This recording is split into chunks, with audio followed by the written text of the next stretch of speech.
Muy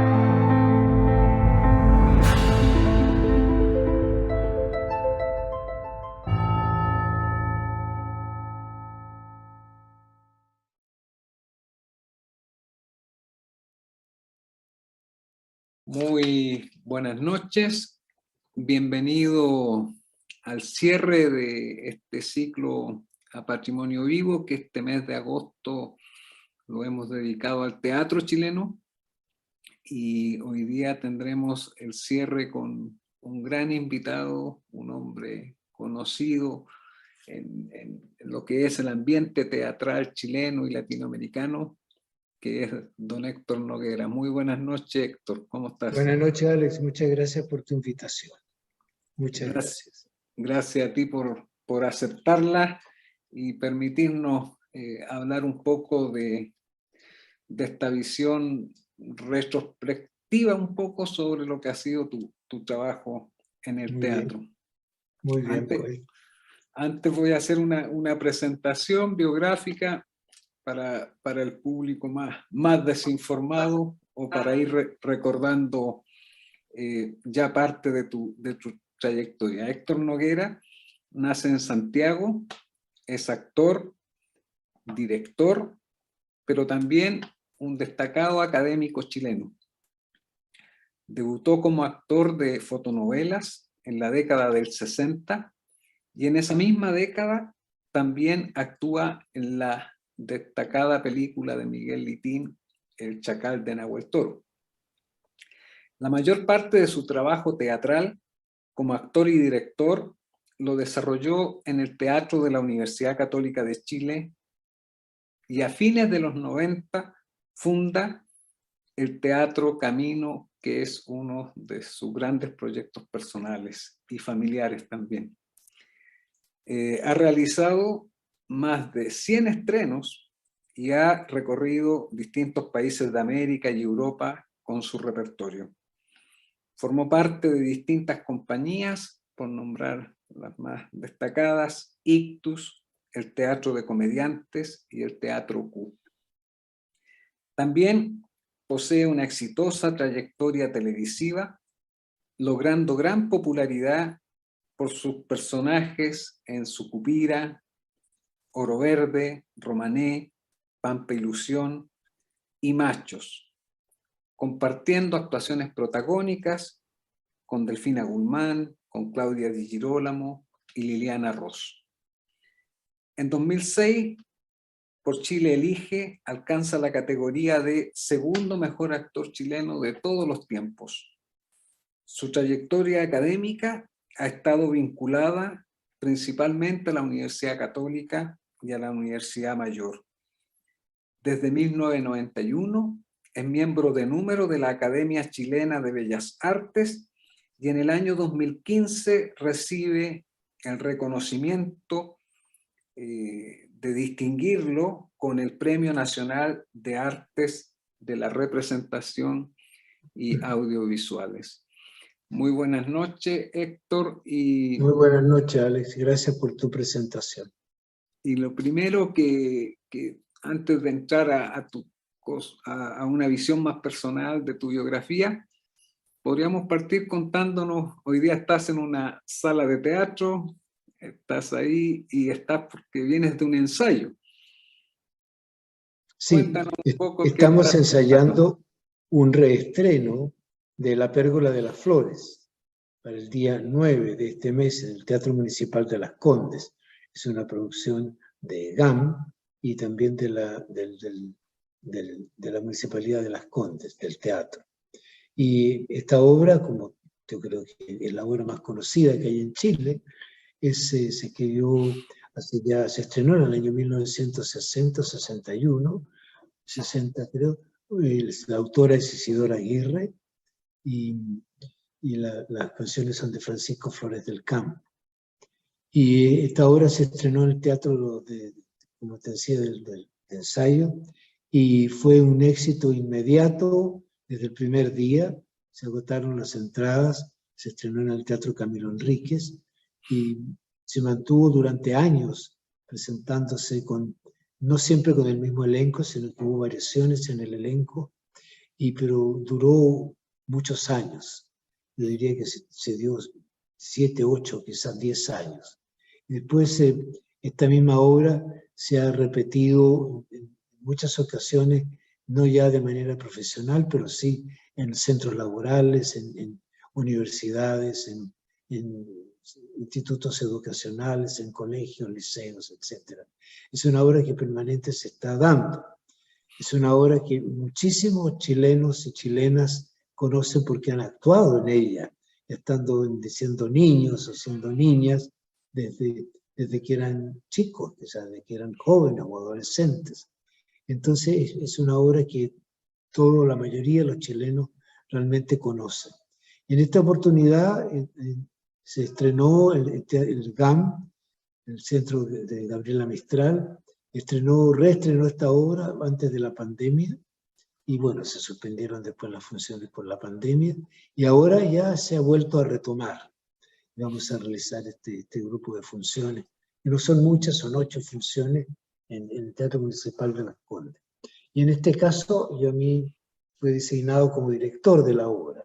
En la primera versión fui actor, hice el papel de Carlucho, pero ahora estoy a cargo de la dirección, lo cual es realmente una tarea apasionante, desde luego muy apasionante, pero al mismo tiempo una tarea difícil, porque es una gran obra con un elenco enorme, son más de 30 personas en escena, más músicos, más unos diseñadores, sumamos más de 40 las personas que participamos en el montaje.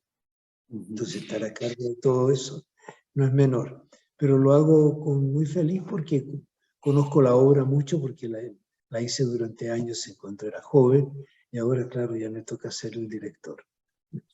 Mira, cómo te persiguió esta obra en la vida.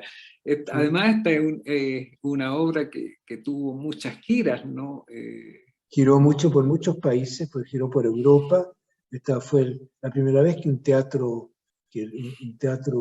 iba a Europa en una gira artística. Estuvimos en España con esta obra, y bueno, otras obras chilenas se presentaron también en París, en esa misma oportunidad, que fue Verso de Ciego de Luis Alberto Eiremas, pero la pérgola también viajó por México y otros países, ¿sí?, de Latinoamérica también. Sí. Yo he tenido muchas versiones también en muchos países latinoamericanos, Argentina, México, España y varios países más. Importante partir recordando justamente a esta gran dramaturga que es en nuestro Teatro Nacional, Isidora Aguirre, ¿no? Sí.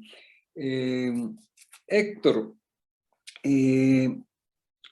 gran parte de tu trayectoria teatral aparece ligada, vinculada a lo que es el teatro de la Universidad Católica de Chile, que junto con el Teatro Experimental de la Universidad de Chile marcaron un proceso de formación y de profesionalización de nuestro teatro que hoy día permiten visualizar o establecer la calidad que tenemos hoy de teatro chileno. Sin duda esas dos escuelas son fundamentales.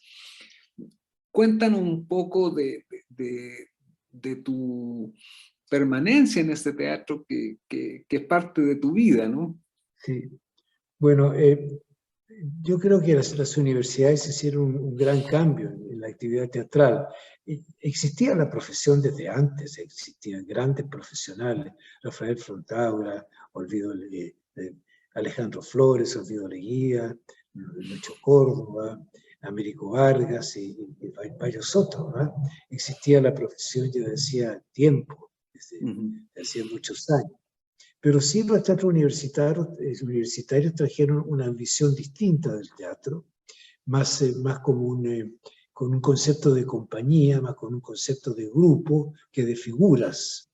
Antes el teatro profesional en Chile estaba muy basado en algunas figuras, y estos teatros universitarios quisieron poner el énfasis en el grupo de actores en la compañía, de tal manera que evitar un poco el sistema de divo, ¿no?, o de diva, y hacer un teatro más horizontal en ese sentido. Y también traer obras de un repertorio mundial, un repertorio universal. En general, el repertorio anterior de las obras del teatro profesional anterior a los universitarios estaba basado más que nada o en obras únicamente chilenas o en obras españolas. En cambio, aquí las universidades se abrieron un espectro mucho mayor hacia muchas más obras, ¿no?, de la literatura universal. Y también la puesta en escena, un gran cambio en la puesta en escena, las escenografías realistas, las escenografías practicables o con puertas, ventanas, lámparas, que antes generalmente se utilizaban telones pintados, y ahora se utiliza una escenografía corpórea, ¿no? También la iluminación era mucho más pareja. Ahora con la universidad instalan el concepto de diseño lumínico, en fin, el vestuario, todos esos aspectos de la visualidad del teatro, los teatros universitarios lo destacaron de manera especial, que antes tenía otra modalidad el antiguo teatro profesional chileno.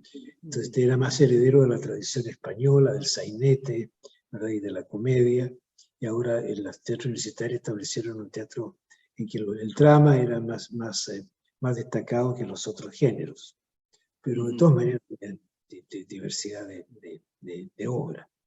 Creo que esa es la gran función de los teatros universitarios. ¿Y tú entras a formarte también en el teatro de la Universidad Católica? Ese es otro aspecto que tú también mencionaste antes, que los teatros universitarios formaron escuelas de teatro. Antiguamente, en la profesión anterior, en la práctica anterior de la profesión, los actores se formaban en la escena misma, ¿no?, actuando. Empezaban por papeles pequeños, y de a poquito iban progresando hacia papeles de más responsabilidad. Por ejemplo, grandes actrices fueron formadas así, como Ana González, por ejemplo. Ana González nunca estuvo en una escuela de teatro, se formó en gran parte con el propio Alejandro Flores, haciendo pequeños papeles, y después fue creciendo. Pero los teatros universitarios crearon las escuelas de teatro, o sea, la formación de actores. Y eso fue bastante único, yo diría, que en Latinoamérica. Yo creo que fue de las primeras escuelas teatrales que hubo en Latinoamérica, no solo en Chile. Creo que la mayoría de los países latinoamericanos se seguía practicando el teatro de manera práctica únicamente, pero sin una formación anterior, teórica, y con un sentido, con el nuevo sentido del teatro, ¿no?, de participación, de creatividad más colectiva. Entonces, todos esos son grandes cambios que se realizaron con los teatros universitarios. Yo me formé ahí cuando ya los teatros universitarios, en esa escuela, en la Escuela de Teatro de la Universidad Católica, del Teatro de Ensayo, se llamaba en esa época. Ahí me formé, ahí estudié, y ahí me desarrollé también como actor, haciendo papeles. Desde muy joven fui llamado para hacer papeles con el elenco profesional.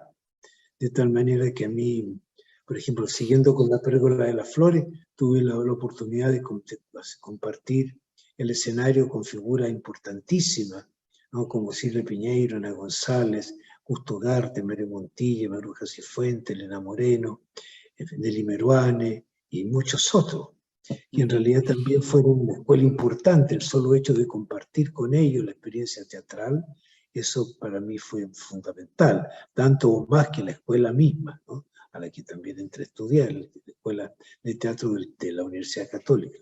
Pero creo que ese contacto con los grandes profesionales fue muy importante en mi formación. Tuve ese privilegio de compartir con ellos el escenario. Sí. Sí. Héctor, y en esta como reforma del tipo de obra que se empieza a conocer, ¿cuáles son las que tú recuerdas, o también las que a ti te empiezan como a marcar ya una trayectoria posterior, autores que te persigan? Sí.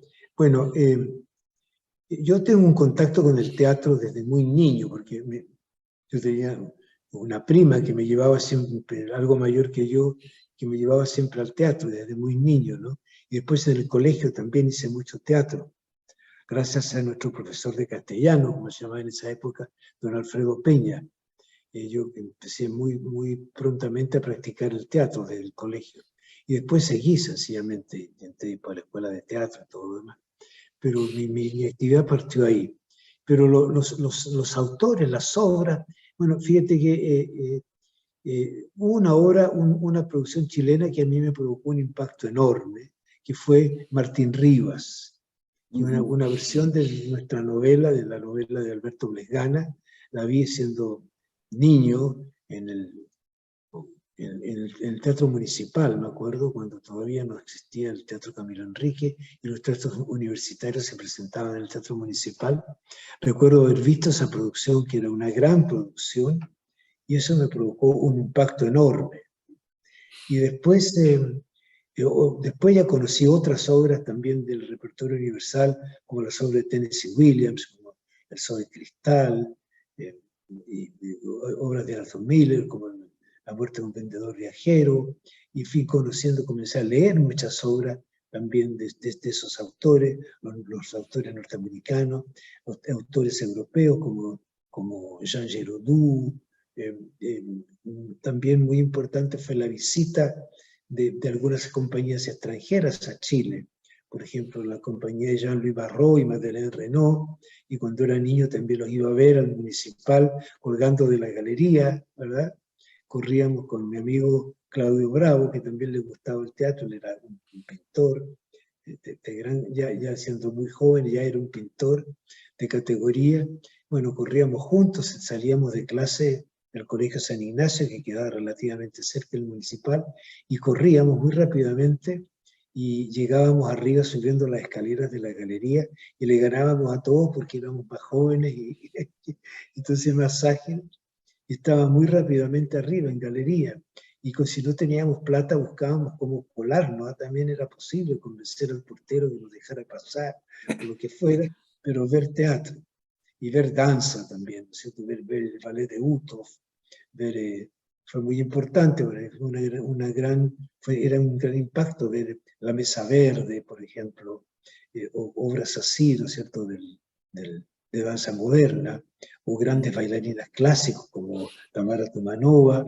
Toda esa gente venía mucho al Municipal, había mucha actividad de teatro y danza internacional allí. Para mí eran importantes, todos ellos influían grandemente. En el cine también, ¿no? Actores que para mí fueron fundamentales, como James Dean, como Marlon Brando, en el caso del teatro europeo, Gérard Philippe, un actor francés. Todos ellos eran para mí un referente enorme. Laurence Olivier dentro de los ingleses, John Gielgud. Todos eran las grandes figuras del momento cuando yo era joven, que en alguien como yo provocaban un impacto enorme, ¿no? Y encendían el alma de ganas de emularlos, de hacer lo mismo que ellos hacían, ¿no? Entonces, esas fueron influencias muy importantes. ¿Sí? Permíteme detenerme un poco en esto que cuentas como con ese entusiasmo de la camaradería, de ir al teatro con un amigo a ver estas representaciones y lleno de entusiasmo, ¿no? Sí. Eso pasaba por tu especial atención que tenías al teatro, o lo visualizas también como parte de un clima cultural que existía en ese momento en la sociedad chilena, santiaguina. No era habitual entre los jóvenes de nuestra edad que tuvieran ese entusiasmo por el teatro, ni por el ballet, ¿no? Ni por la danza, ni por el cine. Sí, más que al cine, mucho más, ¿no? Claro que sí, pero no por el teatro. Yo creo que eso nosotros con Claudio éramos un poquito diferente al resto. Preferíamos estos espectáculos al fútbol, por ejemplo, ¿no?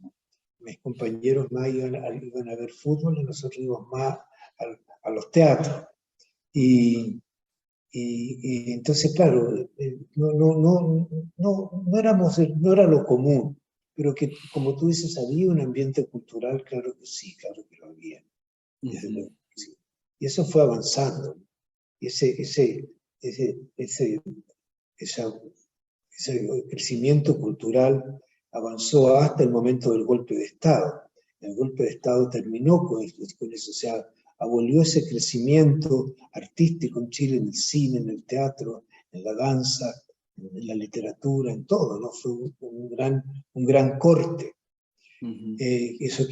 Todo eso quedó postergado, ¿no es cierto? Y recién ahora lo estamos recuperando.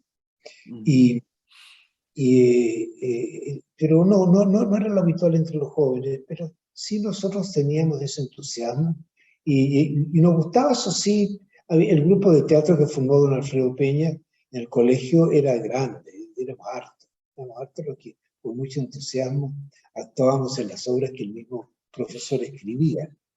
Entonces, había una gran participación.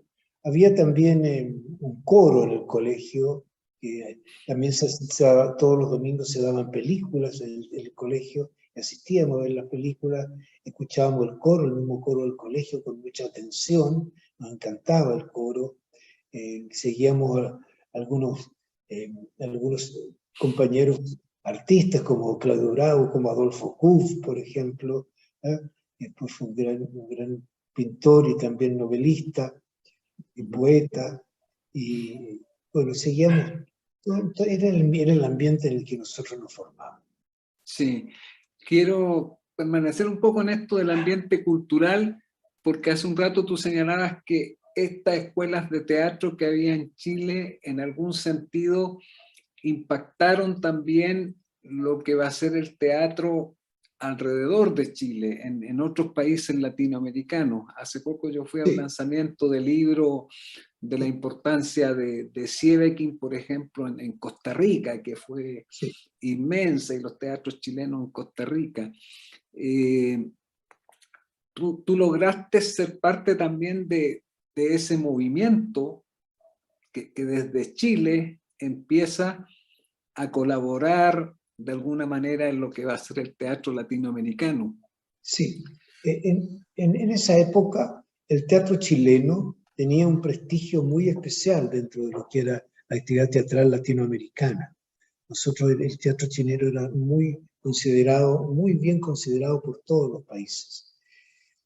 Claro, indudablemente quizás solamente en ciudades como Buenos Aires existían más teatro que nosotros, más tradición teatral, pero la mayoría de los países latinoamericanos no tenían tanta tradición teatral, ni como los argentinos, ni como los chilenos. Los chilenos hacíamos un teatro mucho más, digamos, no tan amplio como los argentinos, como los bonaerenses. Teníamos menos compañías, teníamos más de 7 u 8 compañías en esa época, pero el teatro argentino era mucho más grande.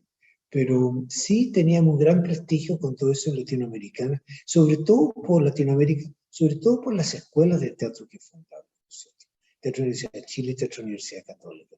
Había muchos extranjeros de esos países que venían también a estas escuelas. Teníamos nosotros venezolanos, bolivianos, bien también la Universidad de Chile también tenía muchos alumnos de otros países, habían argentinos, de muchos países. Entonces el teatro chileno era un foco de crecimiento para todo el teatro latinoamericano, pues, sobre todo por sus escuelas, por su formación. Esa influencia sobre los otros países que tú dices es cierta. Y a mí me tocó, como en mi época de joven, vivir ese florecimiento del teatro latinoamericano, ¿no? Y en Venezuela también, en Bolivia, en Perú, hacíamos giras nosotros también, éramos muy bien recibidos, México. Sí, claro que sí, creo que Chile influyó grandemente en el teatro latinoamericano. Sí. Y hace un rato nos contabas tú que ya desde el colegio te gustaba desarrollar como la vocación por el teatro. ¿En ese momento lo pensabas ya también de una manera de que iba a ser tu dedicación profesional después, o en qué momento como que tomas esa conciencia? A mí, yo no tenía la conciencia de que tú podías hacer una vida con el teatro, digamos, ¿no? Que podías ser una profesión. Estuvo varios años. darme cuenta que sí había gente que eran profesionales, que vivían haciendo teatro. Y cuando yo iba al teatro, indudablemente me iba contagiando con ese espíritu. Y yo también quería ser uno de ellos, ¿no? Yo me acuerdo que de joven decía, a mí me gustaría cuando fuese adulto y cuando llegara la noche, estar cansado, llegar a la casa cansado de haber hecho teatro todo el día. Y eso se ha cumplido. Todas las noches llego bastante cansado a casa. Pero cuando llego muy cansado, yo pienso en eso. Digo, pensar que cuando joven, esto es lo que yo soñaba, con llegar así a la casa, como estoy llegando ahora. Entonces eso me levanta el ánimo, indudablemente. Y lo aprecio así, me hace apreciar mi trabajo también y mi profesión. Y entonces, claro, ya no sé por dónde partió este comentario que te estoy haciendo, de qué pregunta, pero Sí, tiene que ver... del momento en que toman la el, conciencia. el, el momento, sí. No hay un momento, eso es algo, no es que un buen día uno decía voy a ser actor. Eso es algo que va creciendo muy de a poco. Yo no podría decirte por qué un día decidí, qué me llevó a tocar el timbre de las Tarrias 90, donde estaba la Escuela de Teatro de la Universidad Católica, entrar allí, inscribirme y decir que yo quería estudiar en la escuela. O sea, ¿quién me llevó? No es que un día lo haya pensado, no sé quién me llevó, pero un día estaba ahí en las Tarrias 90 inscribiéndome para ser alumno de teatro, ¿ya? Y no hay un momento ni un hecho bueno, después de esto, no. Es algo que va creciendo al interior de uno con muchas cosas, hay muchas razones, hay muchas causas. Y claro, cuando a mí me preguntan por qué decidió usted estudiar teatro, nunca sé contestar esa pregunta por si me la quieres hacer. No te la voy a contestar, no porque no quiera, sino porque no sé. No sé, uno no sabe, es como si te preguntaran por qué razón te enamoras tú, ¿no? Si das razones es porque hay razones, pero dudo que haya amor, ¿no? Es como, pero como decía Neruda, ¿no es cierto?, en una de sus obras, decía, preguntar al amor qué es el amor es preguntar cerezas al cerezo. Y claro, son cosas que nacen de alguna parte de uno, de no sé qué parte del ser, de tu biografía, de tu constitución íntima, que en un momento estás haciendo teatro, subido arriba de un escenario, y uno se pregunta por qué y no tiene una razón, ¿no? Muchas veces yo también, antes de empezar una obra, antes de que se abra una obra, estar en el escenario, digo, ¿por qué yo estoy aquí, no estoy sentado en la platea, que me parece la gente pasarlo tan bien y yo estoy aquí con tanto, tan aterrado? ¿Qué hago aquí? ¿Por qué mejor no me paso a la platea y disfruto del espectáculo? Yo tengo que estar sufriendo aquí lleno de temores y de inseguridades antes de entrar a escena. Entonces, no sé por qué, pero así pasan las cosas. Sí. Lo que dice a propósito ahora tú del goce que provoca el arte, por ejemplo, para un espectador. Pero también es un goce que siente el artista, ¿no? El artista logra, en algún sentido, empaparse de las emociones que logra en la escena. Claro, sí. ¿Cómo ves tú ese encuentro, digamos, con la belleza, por darle una categoría más solemne a esto? Porque puede ser emotiva o puede ser racional, o puede ser ambas. ¿Cómo visualizas tú ahí Tú dices, ¿qué es el lo que siente? producto? No sé, tú me preguntas, ¿qué siente uno cuando está actuando, cuando está arriba del escenario? Eso Exacto. es la Exacto, pregunta. por lo que tú decías de que a veces veo que está disfrutando el público y que yo me siento Claro, como tan angustiado. exactamente, esa angustia uno siempre la tiene antes de empezar el espectáculo, pero el momento que uno ya está en el espectáculo, esa angustia termina, se pasa, y uno siente ahí una gran, no sé, una gran armonía, una sensación de profunda armonía con el universo, ¿ya? Solo contigo, con tus compañeros, con el público, se produce una situación en que uno goza de esa armonía y uno es muy feliz actuando, pero lo que no quita que al día siguiente también antes de empezar uno diga por qué estoy aquí, porque no estoy mejor, o en mi casa por último, ¿no? Tomando una tacita de té. Pero uno finalmente cuando está en el escenario siente una gran, una gran paz también, aunque el personaje sea atormentado, puede que el personaje sea atormentado, pero tú sientes una gran paz haciéndolo, te produce, creo que también actuar es un proceso de sanación también, muy, muy profundo, muy íntimo. Entonces, yo lo siento así, al menos, como una gran sanación. El hecho de uno de poder mirar el mundo a través de los ojos de otros personajes que no eres tú, te permite conocer mucho mejor el mundo, ver el mundo desde otra. Cada personaje es una manera de mirar el mundo, distinta. Cada personaje mira el mundo de uno distinto. Y uno como actor, lo que yo al menos trato de hacer es precisamente eso, saber cómo ese personaje mira el mundo, desde dónde lo mira, por qué lo siente de una determinada manera y no de otra. Entonces eso va ampliando tu mente, va ampliando tus afectos, va ampliando tus emociones y va ampliando tu conocimiento del ser humano también y una mayor comprensión. Por eso tú ver el mundo desde otros ojos que no siempre son los mismos tuyos, te hace tener una visión mucho más amplia del ser humano, menos, menos restringida, más compasiva también, mucho más compasiva. Por eso que yo recomiendo harto hacer teatro a todo el mundo, aunque no sean profesionales, pero pasar por la experiencia del teatro, de encarnar personajes que no distintos a ti, relacionarse con tus compañeros, relacionarse con el público. A mí todo eso me parece muy, muy, muy constructivo, muy sano, y por eso que en Teatro Camino nosotros ponemos mucho hincapié en hacer talleres, ¿eh?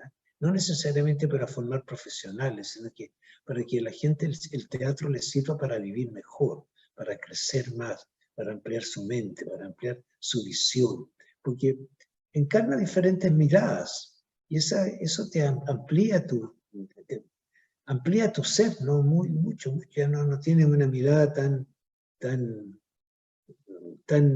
única sobre la versión que tienes del entorno, del mundo, sino que adquiere una visión mucho más amplia. No solo una perspectiva, sino que tú ves que las cosas se pueden mirar desde muchas perspectivas, desde muchas miradas, desde muchos personajes distintos. Y eso ayuda a vivir mucho.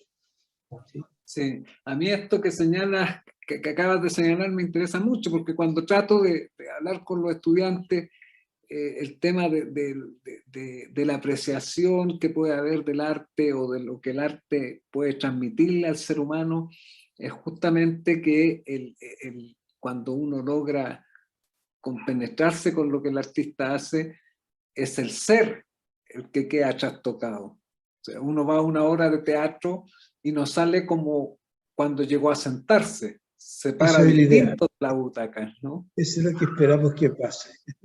Que las personas cambien, ¿no? Es lo que quiere todo artista con su obra, no solo con el teatro. Quien escribe un poema, quien escribe una novela, quien hace una película, quien hace una coreografía, espera que el espectador que pasa por esa experiencia al final salga un poquitito distinto, o sea, salga con una apreciación del mundo mejor, más amplia. Por eso que es tan importante el arte. Por eso que es tan importante mantener el arte, que exista el arte. Por eso es tan necesario. Porque por eso que es necesario. Por eso que el arte no es un adorno nomás, como decimos, que si existe bien, pero si no existe no importa. No, importa mucho si no existe, porque el ser humano restringe sus capacidades que son propias de su especie, que es la imaginación, que es la compasión, que es la expresividad, que es la visión del mundo, ¿no? Se pierde si no existen las artes, no solo el teatro, sino que las artes en general, la música, la literatura, todo eso amplía eso, nos lleva a ser mejores, por eso es que es importante, pero no hay mucha conciencia sobre eso. se piensa que no es muy importante. Sí, interesante este aspecto formativo que hay en el arte, ¿no? Porque, claro, Exactamente. un profesor también puede formar, pero el artista, por las razones que son el escenario y la función protagónica que a veces tiene, es un gran comunicador también el artista. Exactamente, y eso es connatural al ser humano. Las artes no se inventaron, no es que haya habido una persona que inventó la pintura, o inventó el teatro, o inventó la danza o la música. El ser humano lo ha hecho siempre, de manera que corresponde a su época y a su biografía y al lugar donde nace, y la época en que nace. Pero ha existido desde que el hombre existe. Las muestras artística del hombre todavía perviven, ¿no es cierto?, desde miles de años.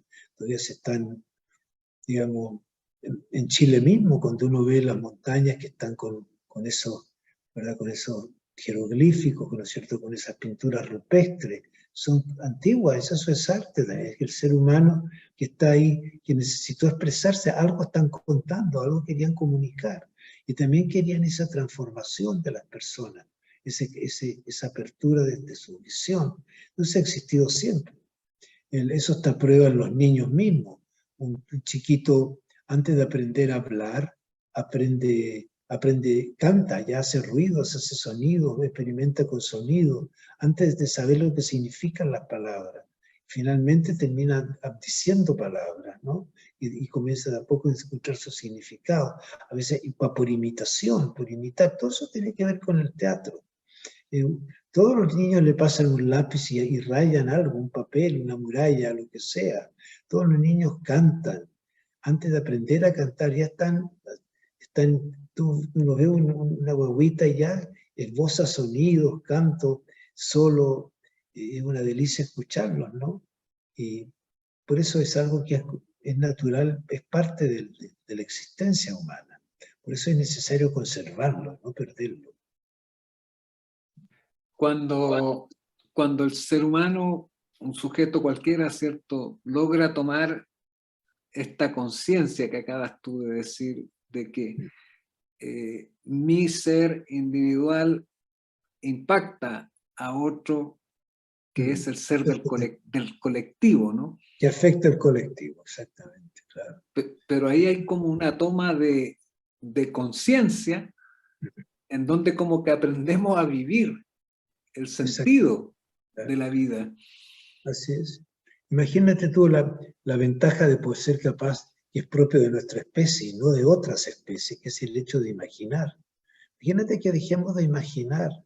No habría ciencia tampoco. La ciencia también nace de la curiosidad, nace de la imaginación. El científico también imagina realidades distintas a las cotidianas y finalmente se transforman en hechos, ¿no? El artista hace lo mismo. Observa, al igual que el científico, la naturaleza y saca conclusiones y la expresa y encuentra cosas y la evidencia. El científico busca respuestas en la... A mí me preguntaban ayer cuál es la diferencia entre arte y ciencia. Y fue muy bonita la conclusión que llegamos ahí en la entrevista porque dijimos que la ciencia buscaba respuestas. Entonces, ambas partían de la curiosidad, las ciencias y las artes, de la curiosidad por el mundo que te rodea. Las artes buscaban una respuesta, las artes en cambio hacen preguntas, ¿ya? ¿Por qué pasa esto? Y la ciencia trata de responderla. Entonces hay roles distintos, pero las dos son indispensables. Y no existe la conciencia de que son indispensables, ¿no? No existe en la educación, por ejemplo. No existe eso, el desarrollo de la curiosidad, el desarrollo de la imaginación. Si no, no hay imaginación, no hay observación. Si tú observas porque quieres saber, porque tienes curiosidad, y esa curiosidad te hace imaginar cosas. Esa imaginación, lo que tú imaginas, se transforma en creación artística o se transforma en descubrimiento científico. Entonces son importantísimos. Ionesco tenía una frase, ¿no?, donde dice que los límites de su mundo son los límites que tiene su lenguaje. su Entonces, lenguaje. la imaginación nos propone metáforas nuevas, con paradigmas nuevos para la ciencia, y para la poesía metáfora, pero para el teatro, por ejemplo, son representaciones y mundos nuevos Exactamente. también. Es muy importante lo que estás haciendo notar. Sin imaginación no hay lenguaje. Y con menos lenguaje también se restringe la imaginación. Es un ir y venir entre ambas cosas. Claro. Sí. Sí. Y ahora que dices tú que hay como un poco reconocimiento a lo fundamental, que puede ser la ciencia o el teatro, en lo que es la formación del ser humano, permitámonos hablar un poco de lo que ha sido la institucionalidad cultural chilena, porque hemos visto que en distintos momentos de nuestros últimos 30 años de historia, los artistas han estado comprometidos con los procesos de transformación social y política chilena. Es evidente que aparecen, ¿cierto?, ayudando y colaborando en esos ímpetus por una mayor cultura, ¿no? Hay un mensaje muy comprometido de parte del artista. Pero la institucionalidad cultural en Chile se ve que flaquea, que cojea. A ti te ha tocado también, por tu trayectoria, lo voy a decir de esta manera, como gestor cultural, lidiar también con esa institucionalidad. ¿Cómo ves el escenario actual y si ves también alguna proyección alentadora para la cultura hoy día o para el arte? Es una lucha que ha existido siempre. Siempre el artista va a luchar y va a estar del lado de todo aquello que provoque cambios. No hay nada menos estático que el arte. Siempre los artistas quieren que las cosas mejoren, quieren que haya un cambio. Tiene mucha percepción de lo que es la sociedad. Entonces siempre está de parte del desarrollo de la sociedad, del crecimiento, de que crezca, y eso implica un cambio constante. Siempre el artista va a estar del lado del cambio. Siempre es muy difícil que un artista quiera que las cosas no cambien. Lo veo casi imposible. o veo imposible que el artista diga, no, a mí me gusta que todo esté así como está bien, no quiero cambiar nada. No me imagino un artista que esté en esa posición. No, dejemos las cosas como están. No movamos nada. Así estamos mejor, más seguros. No me parece propio no ocurre realmente del artista. Siempre, por supuesto, los artistas tienen diferentes maneras de ver como el cambio, pero siempre están por él, están porque eso ocurra, en ese sentido un artista es para nada conservador, creo que es por el contrario, está siempre pensando en todo aquello que es capaz, que libera ataduras y que libera prejuicios, que libera ataduras, que libera, no sé, juicios comunes, para desarrollar más la mente, desarrollar más la imaginación, y por eso que siempre está por el cambio. Por eso también siempre tiene un sentido importante de la justicia también. Los artistas, pues siempre se lucha por la justicia, porque no, después la justicia misma quizás, es por el desarrollo humano. Todo eso son parte del desarrollo humano. Entonces siente que una sociedad injusta frena el desarrollo humano, o sea, lo perjudica. No lo deja fluir el desarrollo, lo atasca. Entonces, por lo tanto, está a favor de todo lo que implique romper estas cadenas, implique romper estos hilos y tener libertad para continuar, para que las cosas se desarrollen, ¿no es cierto? Y cambien. El artista le teme más le teme más a que las cosas no cambien, a que cambien, lo cual mucha gente tiene más temor a que las cosas cambien Por eso prefieren, por temor a que las cosas cambien, prefieren que las cosas estén como estén. Pero en general el artista no teme más al que no haya movimiento que al movimiento mismo.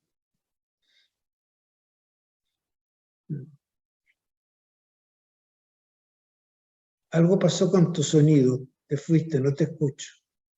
No había activado el micrófono. Ahí, ya. Es curioso esto que señala porque en el artista uno suele caricaturizar o representar que es alguien libre. Le atribuye la libertad al artista, sobre todo porque juega mucho con la creatividad, ¿no? Tú señalabas hace un rato también la capacidad de la imaginación del artista. Pero parece ser que en el ser humano suelen haber, ante los procesos de transformación, como un impulso que tiende hacia la conservación. ¿Ya? Y no hacia la liberación. Y el artista parece que va, por eso es que el artista a veces como que queda en la vanguardia de los procesos. Sí, por supuesto que sí, claro. Y los grandes creadores, los grandes artistas, son grandes porque siempre han roto con una tradición, ¿ya? O sea, es por eso que en el primer momento provocan escándalo, provocan resistencia. Cuando Beethoven empezó con sus sinfonías provocaba también resistencia, ¿no? Porque era una música que nunca se había oído antes. Entonces decían, pero ¿por qué este señor compone estas cosas? Porque ahora eso ya está adquirido por el oído humano, pero en un momento eran sonidos extraños que la gente no estaba habituada. Pero imagínate que se hubiera quedado ahí en lo habitual, ¿ya? O que los grandes pintores, ¿no es cierto?, Picasso y otros se hubieran quedado si Picasso se hubiese quedado en la perspectiva y dijera, de repente no se preguntara, ¿qué pasa si yo rompo la perspectiva? ¿Qué pasa si en vez de haber una perspectiva, hay muchas perspectivas simultáneas? Que no solamente un aporte de él, sino que sus contemporáneos. Imagínate, hubieran quedado en como siempre ha sido todo. ¿No?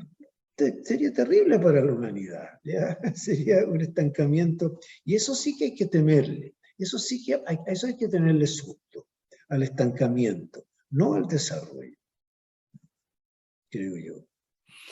Y en esta línea que vos hace un rato de lo que es la institucionalidad cultural en Chile, ¿cómo ha sido la experiencia de Teatro Camino, que ha sido un proyecto tuyo en el cual has puesto, imagino yo, Sí, mucho amor, ¿no?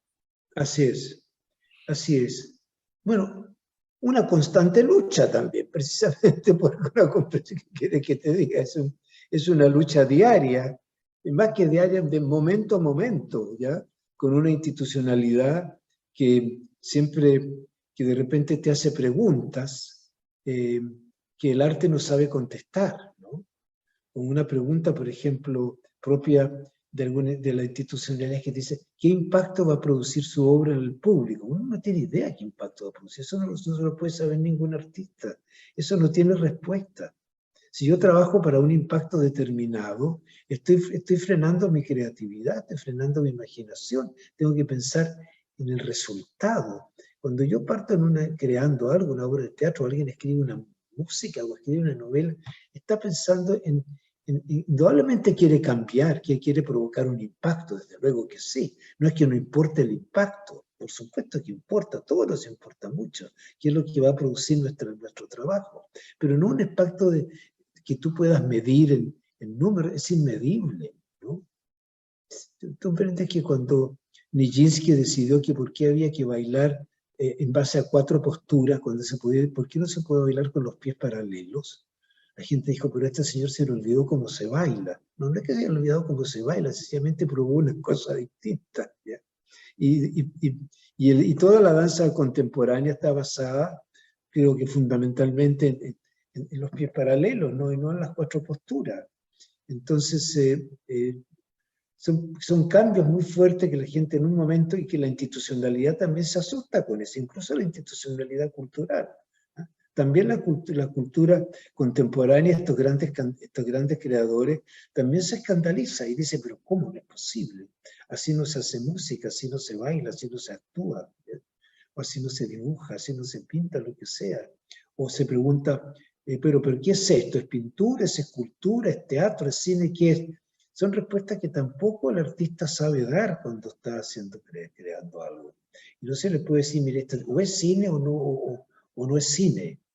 Él imagina otra cosa, ¿no? Eso tiene que haber una libertad, y como tú dices, me parece muy importante que la libertad es fundamental. Es fundamental. Y muchas veces la libertad de los artistas se cierra mucho, con muchos aspectos, ¿ya? Aspectos políticos, aspectos morales, aspectos de tradición, aspectos... Hay siempre, y yo creo que eso no es productivo para el arte. Antiguamente, en Shakespeare, por ejemplo, los reyes tenían bufones, y los bufones eran personas que tenían permiso para decir lo que se les antojara, ¿ya? Incluso en contra del propio rey, ¿ya? Y esa era una función muy sana, la de este hombre que era, o de la de esta persona, hombre o mujer, lo que fuese, para expresar lo que sentía, tener la libertad de decir lo que piensa. Parecían muy insolentes, ¿no es cierto? El bufón del rey Lear es tremendamente insolente, pero poseen, y son insolentes, ¿por qué? Porque poseen también el sentido común, ¿ya? Entonces este sentido común de repente parece escandaloso, y no es más que sentido común, pero hay tantos aspectos, hay lo cómico muy importante, pero la libertad de expresión es fundamental. Hay unas cosas ya más biográficas que no quiero perder la oportunidad de preguntarte. ¿Ya? Tú seguramente la has hablado, pero si podemos hacerla sintética, resumidamente. Tu experiencia, por ejemplo, en el cine fue con El Chacal de Nahuel Toro, y una visión de lo que fue hacer cine en ese momento. ¿Cómo viviste esa experiencia de haber trabajado en este proyecto que dirige Litín, donde están grandes actores nacionales? Está Chenda Román, ¿no? Está Luis Alarcón. Sí. Son Hay Villagra. Luis Advis o Sergio Ortega musicalizan. No, Luis Advis, no. Está Luis Alarcón, está también ahí. Sí. Y bueno, claro, muchos actores, un montón de actores muy, muy importantes. Bueno, El Chacal de Nahuel Toro se hizo en un momento de gran ebullición de la cultura en Chile. Y esa fue la que digo yo, que ese desarrollo fue el que la dictadura, por su institucionalidad, cercenó de manera absoluta. Yo diría que la institucionalidad chilena se asustó con el crecimiento del arte. Entonces, gran parte de que existe un golpe de Estado es por ese susto, porque ¿qué pasa? Estaba pasando algo con las artes, ¿no? Estaba tomando un espíritu identitario con respecto a lo que es la cultura chilena, preguntarse lo que es la cultura chilena, destacar lo que era la cultura, a buscar elementos de identidad de nuestra cultura. ¿Quiénes somos? ¿Cómo somos? ¿Por qué somos? ¿Cuán extranjerizados estamos? ¿Cuán colonizados estamos? Esas preguntas indudablemente provocaban también molestia en la institucionalidad. Pero El Chacal de Nahuel Toro fue hecha con ese espíritu precisamente de mezclar géneros. Es una mezcla de documental con ficción, por ejemplo, que ahora está muy, muy en boga, pero en ese momento, pero surgió en ese momento, ¿eh? También de pensar, no nos atengamos a géneros, sino que hagamos una simbiosis de géneros. Entonces, una mezcla de documental, de ficción, además un tema netamente chileno, donde se cuenta una realidad chilena. Todo eso era hecho con un entusiasmo enorme, porque sabíamos que enfocar el arte desde ese punto de vista, de buscar nuestra identidad y de buscar una libertad, ya que estamos utilizando la palabra en la expresión, nos llevaba a crear un Chile distinto. Eso es lo que queríamos también. A crear Chile. Entonces, bueno, la institucionalidad más oficial se asustó con eso. No solo con el cine, con el teatro, todo cambiaba. Toda la novela latinoamericana, que en ese momento tenía una fuerza enorme, ¿no? Con tantos escritores latinoamericanos, chilenos.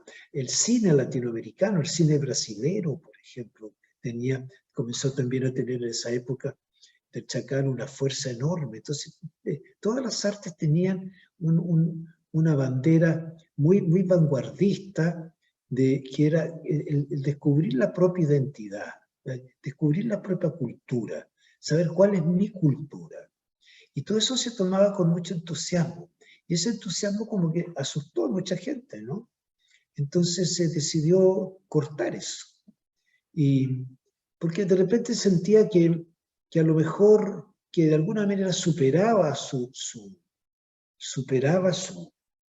capacidad de comprensión. O sea, cuando la institucionalidad o las élites sienten que las artes o el pueblo o la gente comienza a tener un lenguaje que va más allá de su comprensión, tiende a aniquilarlo, tienden a terminar con eso. Terminar con el sentimiento popular, porque sienten que comienzan a nacer un lenguaje, a nacer una actitud que no es la que están acostumbrados. Entonces eso asusta y eso se quiere cortar. Entonces ahí vienen los golpes de Estado, y vienen bueno, y no solamente eso, sino que todo lo que es la censura. Hay muchas formas de censura, no solamente una censura estatal. Nosotros mismos a veces somos muy censuradores de lo que hacen otros. Así que no hay que echarle la culpa siempre a la censura estatal. Las instituciones suelen ser censuradoras. Las personas suelen ser censuradoras también. O sea, solemos ser censuradores nosotros. Y lo tenemos muy adentro eso.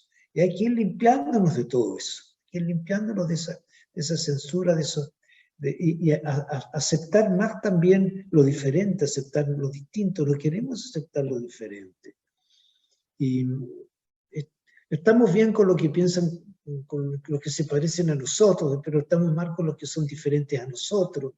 Entonces, todo eso frena la imaginación, frena el desarrollo y frena todo. Pero tenemos que trabajar en eso, porque es una lucha eterna, una lucha que hay que estar, aunque no se ganen las batallas todos los días, la lucha hay que darla igual, hay que seguir adelante con eso.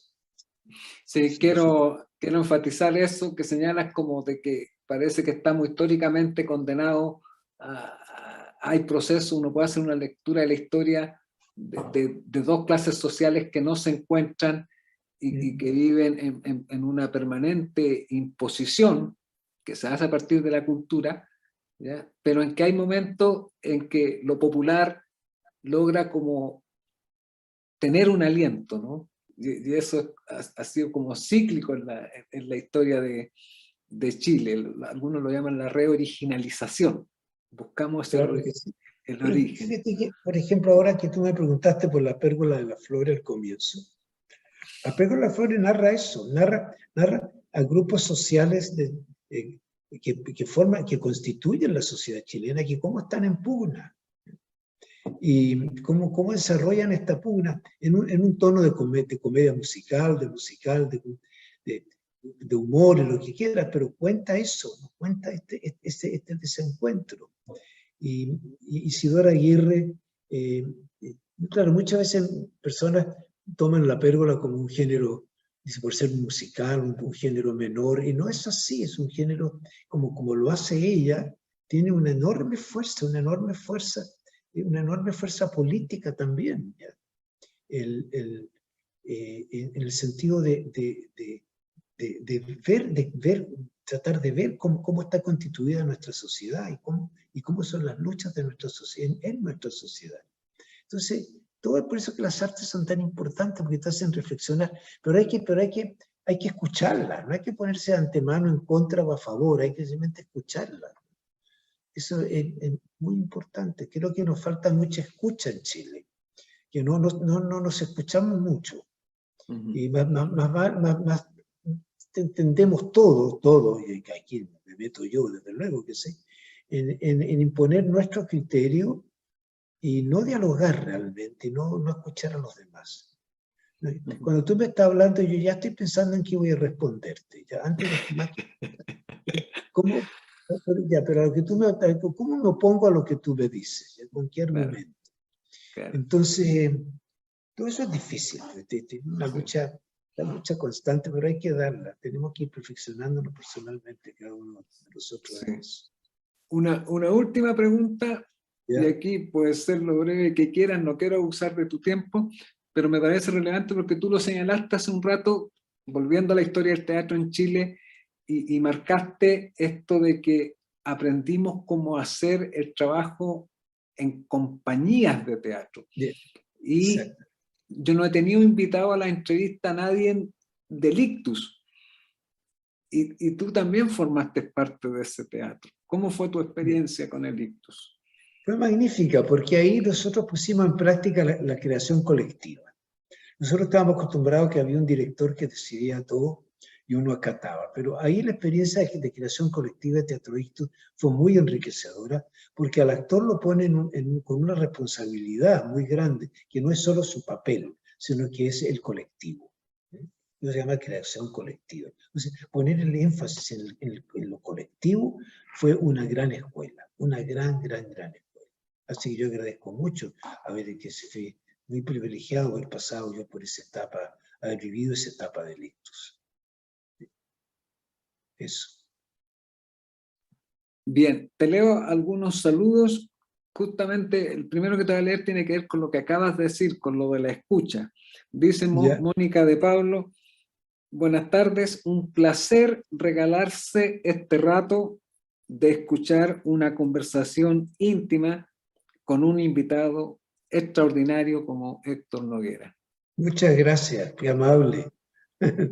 Eva Peña dice, qué privilegio más grande ver y escuchar a este querido y gran actor. Don Héctor Noguera, gracias. Un enorme abrazo con mucho cariño. Gracias a ti por tu cariño. Gracias. Han Schuster, que es un poeta, nos señala, gran maestro Tito Noguera, un agrado escuchar tu historia con la historia del teatro y de las artes en Chile. Hoy día Muchas gracias. nos donaste más que teatro en tu relato, Gracias. Héctor. Y Mónica de Pablo también expresa un privilegio sentir que observo a través del hueco de la cerradura de una puerta virtual, donde desaparece la cuarta pared y descubro al ser humano detrás de tantos personajes extraordinarios. A un ser humano que reflexiona, escucha, traduce y expresa la realidad chilena a través del teatro. Muchas gracias. Muchísimas gracias. Muchas gracias por tus palabras, muy alentadoras. Muy bien. Gracias. Bien, Héctor, yo agradezco que hayas dado este tiempo para conversar en este programa y abrirnos un poco de tu visión cultural. Recomiendo que los que estén más interesados también en la biografía de Héctor lean el libro de Demián. El libro de Damián, la autobiografía de mi padre, Sí. escrita por Damián, mi hijo Damián Noguera. Sí, qué Recom bueno que no me atreví a nombrarla. Yo estaba... Pero nombraste tú. Qué bueno, sí, que me alegro. Muchas sí. gracias. Así Escucho que ahí mucho. le dejamos la recomendación. Muchas Sí. gracias, Bueno, Héctor, gracias a y un ti, muchas abrazo gracias grande. por todo y por todos los que tuvieron la paciencia de escuchar. Muchas gracias a todos. Listo, Héctor. Muchas gracias. Buenas noches. Muy bien, buenas noches. Perdón por el teléfono. Sí, Me quedó encendido. Bueno, pasa a veces. Muchas sí. gracias. Chao, chao. Estamos al aire totalmente. Muy bien, bien. Muy buenas noches, Héctor. Gracias. Gracias.